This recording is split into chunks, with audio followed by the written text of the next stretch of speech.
Hello everyone, this is your own channel edu zone.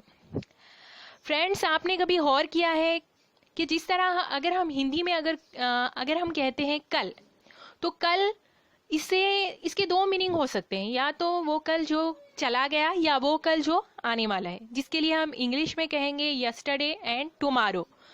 और हम इसे अलग अलग डिफरेंट तरीके से भी इंग्लिश में और तरीक़ों से भी कह सकते हैं, लेकिन हम उसे कल ही कहेंगे। जब हम उसे उर्दू में कहेंगे तो हम उसे कल ही कहेंगे, ठीक है।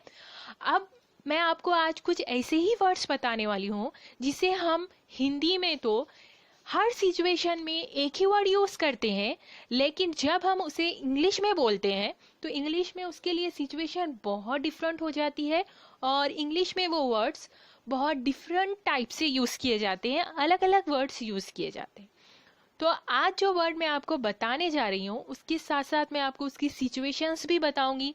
सिचुएशन बताने के साथ उसके मीनिंग और उसके ऊपर कुछ सेंटेंसेस भी बताऊंगी। फिर उसके बाद आपको वो वर्ड्स और फ्रेजेस समझ में आ जाएंगे।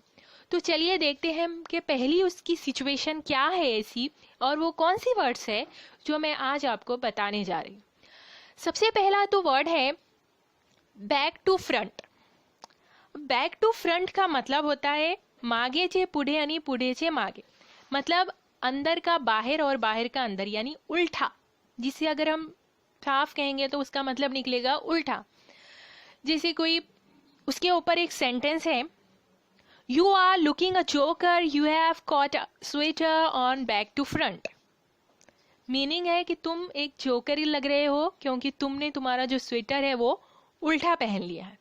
तो इस तरीके से अगर कोई अपनी कोई चीज़ उल्टी पहन लेता है, जो पार्ट उसका सामने आना चाहिए था वो पीछे, और जो पार्ट पीछे आना चाहिए था वो सामने आ जाता है, इस तरह कोई चीज़ उल्टी पहन लेता है, तो हम उस सिचुएशन में जो फ्रेज यूज़ करेंगे वो है बैक टू फ्रंट। कौन सा फ्रेज है?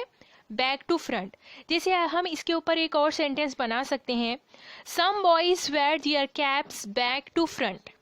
यानी कुछ लड़के उनकी जो कैप होती है वो बैक टू फ्रंट पहनते हैं, यानी उल्टा पहन लेते हैं।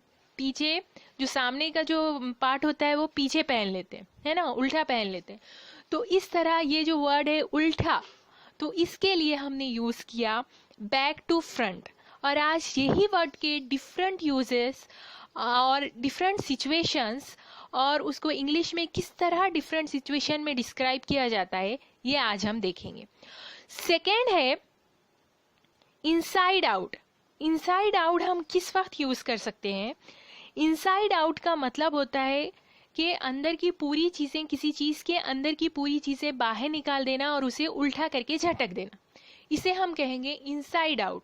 लेकिन अगर हम जब इसे हिंदी में कहेंगे तो हम इसे उल्टा कहेंगे, लेकिन इंग्लिश में हम उसे, जैसे हमने पहले उल्टा के लिए inside back to front use किया, तो यहाँ भी हम बैक टू फ्रंट यूज़ नहीं कर सकते, बल्कि ये सिचुएशन बहुत डिफरेंट है, तो यहाँ पर कोई दूसरा फ्रेज यूज़ किया जाएगा।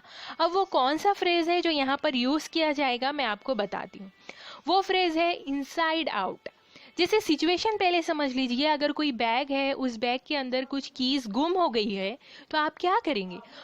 उसमें से पूरी चीज़ें निकाल कर आप बाहर रख देंगे और उस बैग को उल्टा करके झटक देंगे, है ना। इस तरीके से करेंगे। तो अब हम इसका सेंटेंस कैसे बना सकते हैं? उसका सेंटेंस बनाएंगे, he turn the whole bag inside out but the keys weren't in there.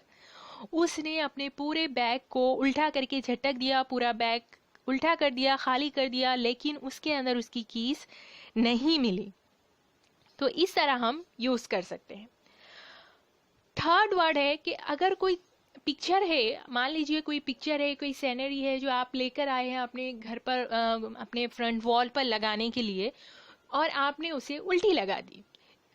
Picture को उल्टा लगा दिया आपने, सीनरी जो भी लेकर आए थे आप, वो आपने उल्टा लगा दिया। तो आप यहाँ पर उल्टा वर्ड यूज़ करेंगे।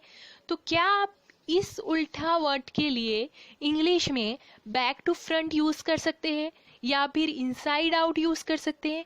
नहीं यूज़ कर सकते, बल्कि इसके लिए एक दूसरा फ्रेज आएगा, आपको वो दूसरा फ्रेज यूज़ करना पड़ेगा। यानी ये जो पूरे वर्ड्स हम यूज़ कर रहे हैं ये सिचुएशन वाइज हमको यूज़ करना पड़ता है और इसकी अलग अलग सिचुएशंस होती हैं। तो यहाँ पर हम यूज़ करेंगे upside down.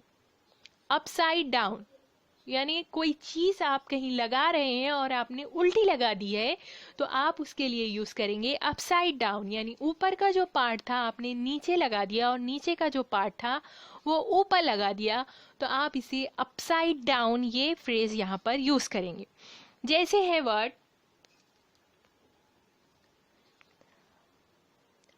To arouse horror, some pictures were hang upside down। यानी हॉरर मूवी है कोई, हॉरर मूवी में ऐसा होता है अक्सर कि बहुत ज़्यादा उसे हॉरर बताने के लिए उसमें कोई डरावनी बात पैदा करने के लिए उसे क्या किया जाता है, बहुत सारी पिक्चर्स को उल्टा लगा दिया जाता है फिल्म में।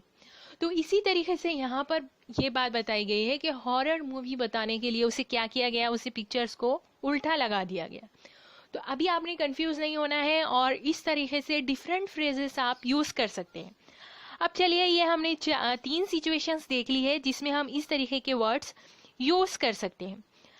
अब कभी ऐसा भी हो जाता है कि आपसे कोई पूछता है कि मैं कैसा लग रहा हूँ, हाउ आई एम लुकिंग, तो आप कहते हैं कि अच्छे तो नहीं लग रहे हो बल्कि बहुत ज़्यादा फनी लग रहे हो, जोकर लग रहे हो। तो उल्टा आप जोकर लग रहे हो, अच्छे तो बिल्कुल नहीं, उल्टा जोकर लग रहे हो। इस तरीके के बाद में उल्टा यहाँ भी यूज़ हुआ है, तो हमने ये हिंदी में जब हम यूज़ करेंगे तो इन पूरे सिचुएशंस में हम उल्टा कह देंगे। तो क्या अब हम इसे back to front, inside out, upside down, इनमें से कुछ यूज़ कर सकते हैं? नहीं यूज़ कर सकते, क्योंकि ये सिचुएशन बहुत ही डिफरेंट है। और यहाँ पर हम ये अगर 3 चीज़ यूज़ करेंगे तो हमारी इमेज पूरी तरीके से डाउन हो जाएगी और सामने वाले को पता चल जाएगा कि आपको बिल्कुल भी इंग्लिश नहीं आ रही है, आप बिल्कुल समझ नहीं पा रहे हो, आप बहुत गलत जगह गलत वर्ड यूज़ कर रहे हो। तो इसे ऐसी गलती कभी भी नहीं करनी है। आप ऐसी सिचुएशन में जो वर्ड यूज़ करेंगे वो है on the contrary. On the contrary ये वर्ड यूज़ करेंगे। यहाँ भी इसका मतलब भी निकलता है उलट। जैसे मैं आपको एक सेंटेंस बता रही हूँ, on the contrary you are looking more beautiful in this dress. उल्टा तुम इस ड्रेस में बहुत ज़्यादा खूबसूरत लग रहे हो, इस तरीके से। तो यहाँ पर ये जो 4 वर्ड्स जो आज मैं आपको जिसके यूसेस बता रही थी, जिससे अगर हम हिंदी में यूज़ करें या उर्दू में यूज़ करें तो उसके लिए एक वर्ड होता है, लेकिन इंग्लिश में उसके सिचुएशंस के हिसाब से हर वर्ड अलग अलग, हर फ्रेज़ अलग अलग यूज़ करना पड़ता है। तो अगर आप भी अभी तक इसमें कन्फ्यूज़न में थे तो यकीनन आपकी कन्फ्यूज़न अब यहाँ पर दूर हो गई होगी। अब आपके लिए होमवर्क ये है कि आपको इसके ऊपर पूरे 4 जो फ्रेजेस बताए हैं मैंने उसके ऊपर सेंटेंसेस बनाना है और आपको कमेंट बॉक्स में लिखना है। तो आज के लिए इतना ही काफ़ी, और जाते जाते no tata no bye bye, only take care.